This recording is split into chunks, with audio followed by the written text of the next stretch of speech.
Hey guys, in this video we're going to take a look at how you can turn on or turn off books restriction on the iPhone 14 series. First, let's go back to the home screen by swiping up at the bottom of the screen.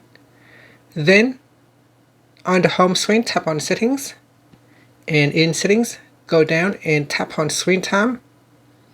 Now go down and tap on content and privacy restrictions.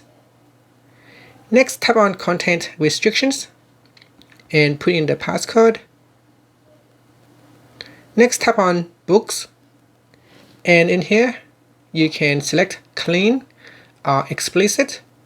If you select explicit, then you have turn off restrictions. Otherwise, if you choose clean, then you have turn on restrictions. And that's it. Finally, you can swipe up to go back to the home screen. Thank you for watching this video. Please subscribe to my channel for more videos.